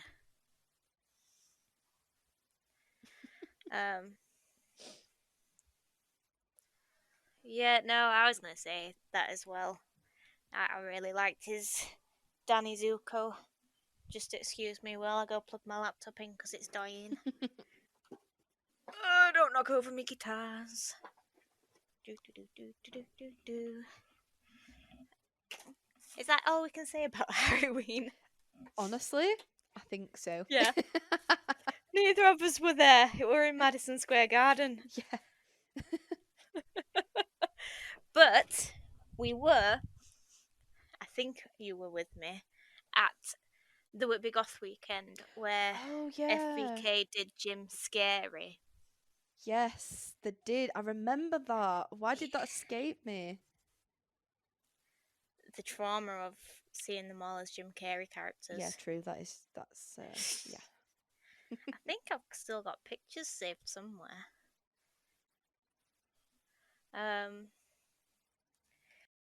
Yeah, so they dressed up as, I can get a quick picture up on Google, see who has done what, and I can save my pictures for the Instagram.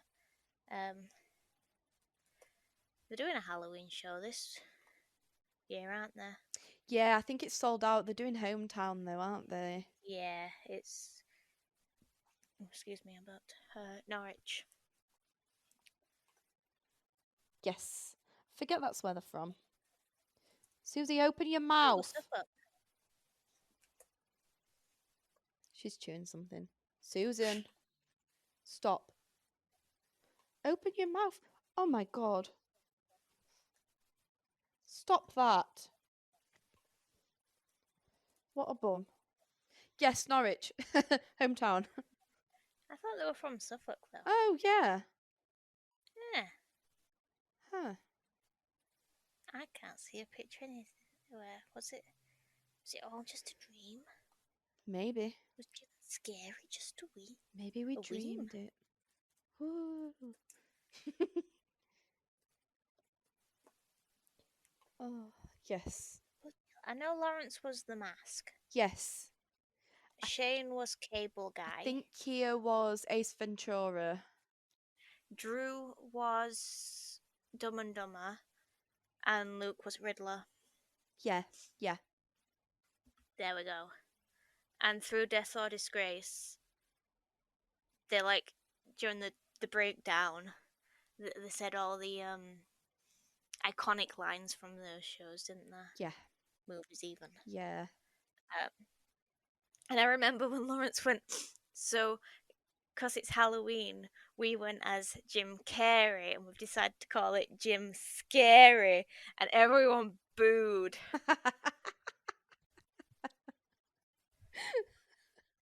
I love the sense of humour though. Like when we saw them last and they were just Oh, they're absolute gems. They are. We always used to see them around Halloween. Halloween was like their tour time, wasn't it? Yeah.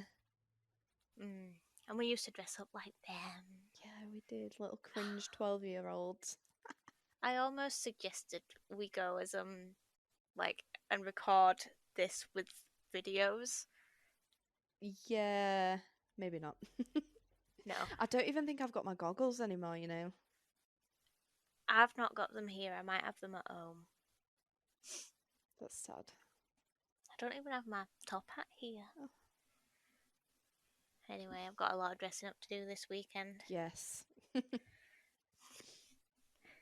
I really want to know your costume, but the way you said it, it makes it sound like you want it to be a surprise. I sort of do, but it's very simple. It's video game based, so you probably know what it is from that. Animal Crossing. Nope. Oh, I've been in an Animal Crossing. Video game. Which video game? If I tell you, it spoils it.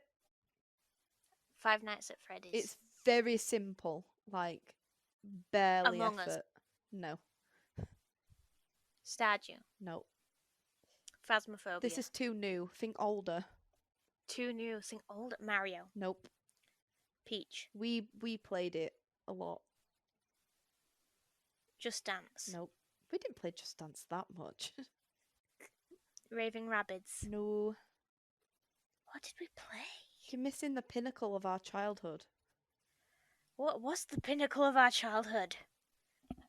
It's a very Oh my good God. game. Wario Smooth Moves. I said simple. What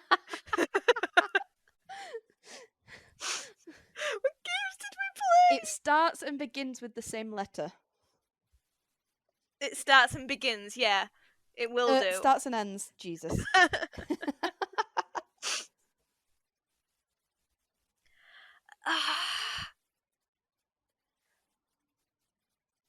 Can I have another clue? It's The Sims. Sims! See, I was thinking like Wii. Yeah, a bit far off. You got a little green thing and everything. Yeah, I've made one. Oh, I love it. It's okay. I'm being a scarecrow just so I can wear my dungarees. Of course. I'm gonna shove the boys' hay like in all pockets and everything. Overdose on antihistamines. I love it. That's so cute. I'll have to send you like a thing because going back to 5 Seconds of Summer, there's a version of Want You Back that's in Simish. That is great. Well, I don't know if it's a meme or not because everyone goes, it's so sad how they locked Luke in a room and made him record this. So I'm like, did he actually record this? Because it doesn't actually sound like artificial intelligence. Yeah. So I'm like, did they? Because 5 Sauce are like trash. Like, in a the gamers, they're nerds. They grew up on Tumblr. Yeah. Like that kind of trash, like us. So I wouldn't put it past them. Oh. They did when we were young. And Luke taped his Converse together. Oh. I've had to tape my shoe up before. Anyway. Oh, I was like, why is he taping his feet together? I did not get that. No, the shoe broke and he had to tape it. Ugh. Jeez. Hot mess. Every Right, episode Tio. is a hot mess. Every episode is a hot mess. It's us. Yeah. But yeah. I'm sure that FVK did more for Halloween. Yeah, I think they maybe did, but I do feel like it is more hometowny stuff that they do. Maybe that's why we don't know much more, because unfortunately we are up the north. Which is a shame, because obviously we're a lot better than Southerners. Yeah.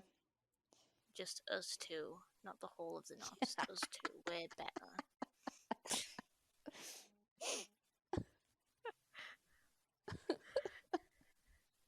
FVK, come on the show, please. Please. Please.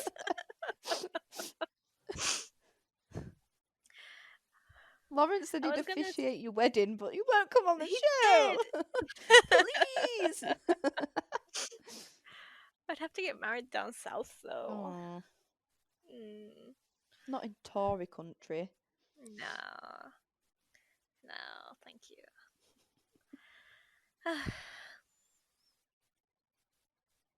Well, this was a mess. Just a bit. I was going to say, like, why are there no, like, proper Halloween songs? Like, hardly any. We could talk about that, but then is that music culture?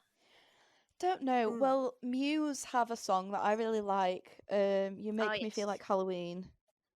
And I really liked that. I really did. I mean, I really like.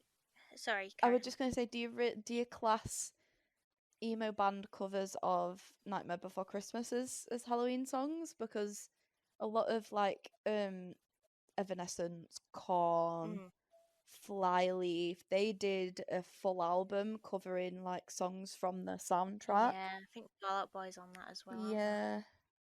They did What's This? Halloween, this is Halloween. Yeah. And Panic at the Disco did it as well. Yeah, they did. Yeah.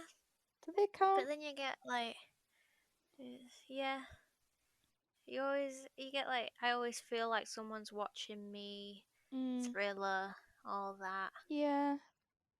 Matt the other day went nuts because I was listening to a Halloween playlist and Backstreet's Back not that one, is it? Yeah, it is. Yeah. Everybody. I think that's a Halloween song. Yeah. He was like, it's not Halloween. I was like, what do you mean? They're like vampires and everything in the video. Yeah, it is. It Does that is. class? It's a Halloween song. It's a Halloween song. There should be more Halloween I like songs. the TikTok song that's like saddest little baby in the corner. Oh yeah. The tears Is that falling Jack down at the Stober? party. I've no idea. I think it is. He's very spooky. I like his music. Oh, I was gonna mention spooky music. Ryan music. Gosling's got a band, and they're quite He has. spooky. Don't know what they're called though. But he's just Ken. I'm just Ken. Let's have a look. Everyone Halloween. else I'd be a 10. Monster Mash. Ghostbusters? Is that a? Ghostbusters is a. I'd say that's a Halloween one. I'm on a Halloween playlist on Spotify, and the Five Nights at Freddy's song by Living Tombstone's on there. Is that one that's like, can't wait to meet you? No, it's the one that Jack Black sung. I don't know it. It's so good. Don't Fear the Reaper. Okay. Yeah, that's on them. Okay. And like Season of the Witch by Lana Del Rey. Yeah. Oh. My girlfriend's a witch. I mean, we can't forget like the ultimate Halloween song, which is All Hallows Evil by Phyllis Vampire Killers. Oh, that is a banging song. It is. So good. Why is Really Washing is. Machine Hat by Mitski on this playlist? I don't know. Huh? But then they had like the Spotify one I saved, they've like changed it and it's got like Sam Smith on it now. Oh. And it's like, just because he dresses like a devil in performance, that don't make it a Halloween song. No. Rhiannon, Fleetwood Mac, they're quite spooky, witchy. Yeah, they've got the witchy vibes, haven't they? Yeah. I like Aye. that.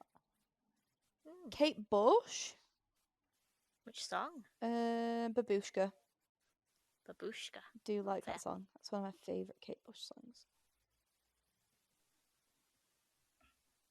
I mean, we were talking about horror and creative writing for Halloween. I nearly said Wuthering Heights the book. Because I've not read it. But everything that I see indicates that it's bloody terrifying. Matt tells me about it, and there's like necrophilia and ghosts, and I'm like, what? What? And this is some legendary book. It's on my to be read. I'm like, am I ready? Am I prepared? Will I ever be prepared? Will I need a therapist on standby? Any more songs? Lady Gaga's Fame Monster album. It's a good album. It is. It is. Well, it's a banging album. I love that album. A lot of the Weeknd songs. Not sure if I agree. I like the Weeknd, but nah. Best Halloween. You want song. more of the goth stuff, like more of FVK's stuff. Yeah. You know, I mean, like Psycho Killer by Talking Heads.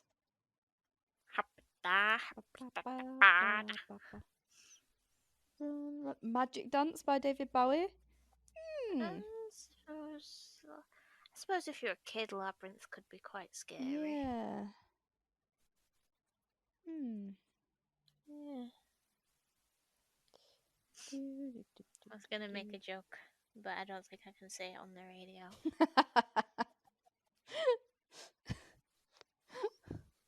We love that. the downfalls. What's terrifying is that. Way. Bleep in post. Anyway.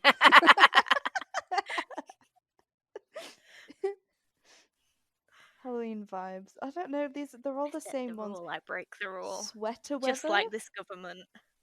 Sweater weather. Sweater weather by The Neighbourhood is not a Halloween song. No. Jeez. Fine Line by Harry Styles is not a Halloween song. No. It's scary because of how beautiful it is. It makes me cry. Most In songs, restaurant today, Falling Come On, and I was like, most of the Oh, songs from Fine Line make me cry. oh, it's so sad. I reckon if I'd gone into Harry Styles blind, I would have sobbed. I almost did through Matilda. Yeah, Matilda, because it started raining as well. Yeah. Oh, God, it makes me cry. it does. I've got goosebumps thinking about it. Anyway, shall we call it there then? Yeah, I think so. I think we're to the end. I think we're just talking nonsense. We're waffling now. We're waffling. Yeah. And we don't need to make the time up today. We've got Cathy. Yeah. Right, lovely jubbly. Yes. Have you got any gigs next month? Nope. Ramstein, not Ramstein, Jesus Christ. Till Lindemann in December is my next one. That'll have to wait for the new series. Yeah. Have you got any more gigs? I've got Louis Tomlinson. Oh, are you going I've to got McFly. Skindred? I don't know yet. Okay. I've not found out, and I'm still at a maybe for Fall Out Boy at the end of this month. Ooh. Although I think that's this weekend, so maybe not. I think I've got some others like for Alt Corner next month. Oh, I do actually. Oh no, it's the day that the podcast episode would be released. So no. If I get a oh, what are they called? Have I put it on the calendar? Oh, I'm too old to be getting up and down like this.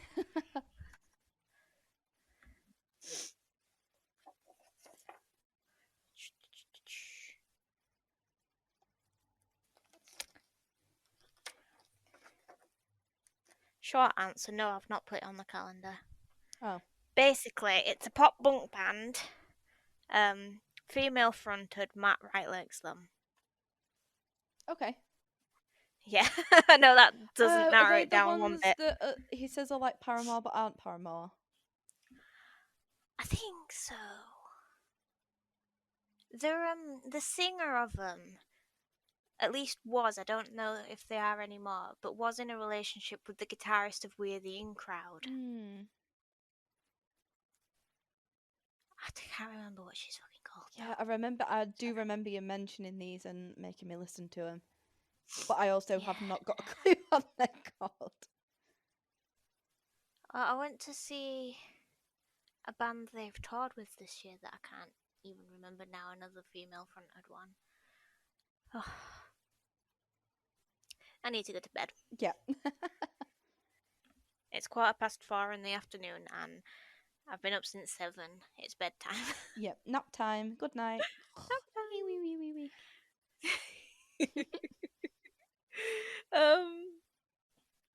Yeah, I might have to bully you into recording in person next month. That's fine. It's the last one of the year, isn't it? Is it? What? Is it next one? It's the last one we're doing for the year? Yeah. Yeah. It's because I've got a warning when I logged into Zencaster today saying that something about this plan that you don't pay for is no longer going to do recording. And I was like, okay, how are you going to do podcasts like that? Oh dear. So, might have to record in person forever, or I'll have to find a new site where we can record. Yeah, we'll see. We'll sort it. Yeah. Anyway, thank you, Cathy, for returning. Yes, we've missed you, girl. We have. And we're going to go see Weezer together, maybe, hopefully. And then, thank you, Tiegan. Hi. Oh, yeah, you're welcome. Thank you. Thank you, Vicky, for being the powerhouse of the podcast as always and dealing with my nonsense. I'm the mitochondria.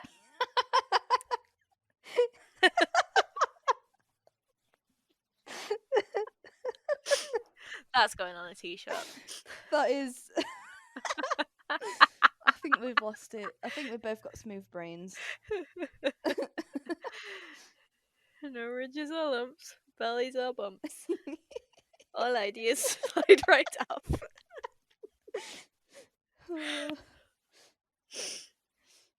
Oh dear. Listen to us on the radio and buy our merch, please. Bye. Bye.